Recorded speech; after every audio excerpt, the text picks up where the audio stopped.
Depuis le 1er juin 2025, date du décès de l'ancien Léonard Baruti Kazongo, la bataille de leadership fait rage dans le message dans les deux Congos, surtout au sein des jeunes pasteurs. Si certains continuent de respecter les anciens pendant qu'ils sont encore vivants et leur donnent toujours leur place, d'autres estiment par contre que le temps est passé, qu'il est temps de prendre le fanion de gré ou de force. C'est ainsi que depuis plusieurs mois, nous observons la présence très marquée sur les réseaux sociaux de certains jeunes pasteurs qui se revendiquent d'un mouvement dont ils sont les seuls à connaître l'agenda caché de leur initiative, qu'ils adossent sur le compte de Dieu, le pauvre, mais qui sait aussi confondre. Ils se font appeler les révolutionnaires du message et estiment qu'il est temps de mettre Branham au banc de touche, en plus clair, que les brochures du prophète ne soient plus lues derrière la chair, plus grave que le nom de frère Branham ne soit plus cité de peur d'une expulsion forcée par un huissier aux ordres. Nous vous faisons dans cet extrait l'économie d'une des réactions d'un des activistes chrétiens. Si n'est pas debout, sont diaboliques. On met ça dehors.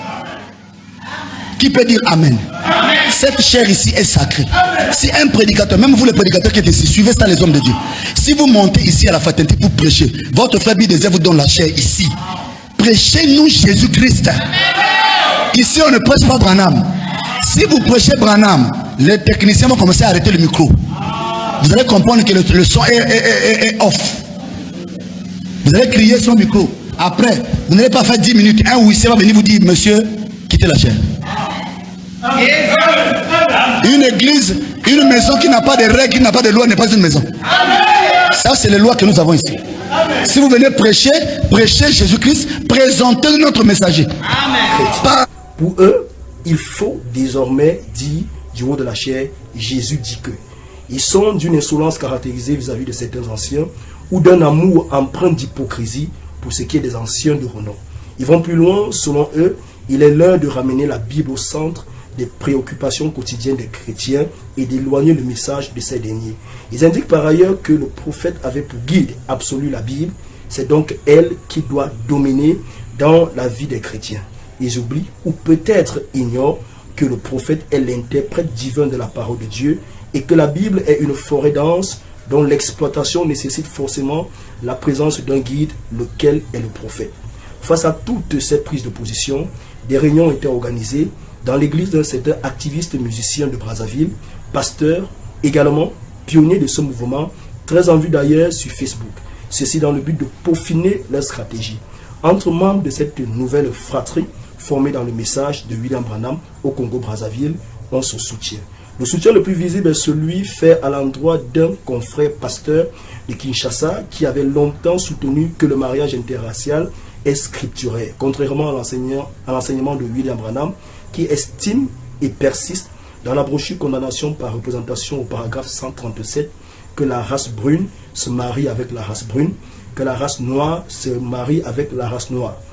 Par cette position antichrist, il préparait les esprits à accepter sa fiancée blanche. Et quelques jours plus tard, ses fiançailles avec cette dernière ont été officialisées par un pasteur de couleur à l'identité douteuse.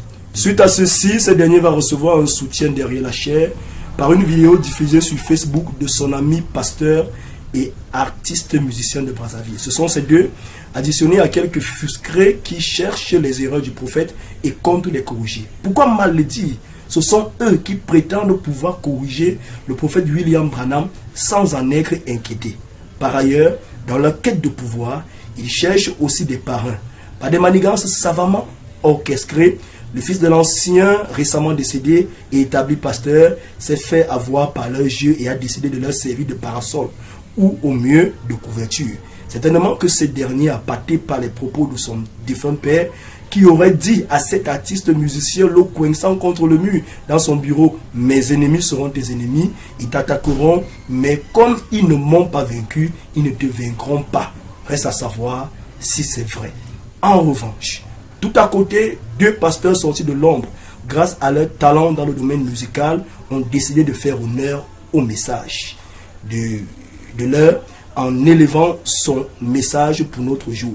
Ils se présentent pour des événements musicaux d'envergure et ont pour ligne directrice de redorer le blason du message.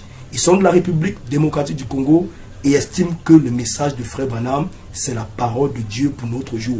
Pour eux, William Branham a sa place. C'est le leader de notre génération. Il reste et demeure notre absolu au travers d'un album nouvellement sorti de 5 titres dont la composition phare est L'heure est grave. Il rafle les suffrages des femmes mélomanes et rétablissent le message dans sa position originelle, celle de l'absolu pour tout chrétien.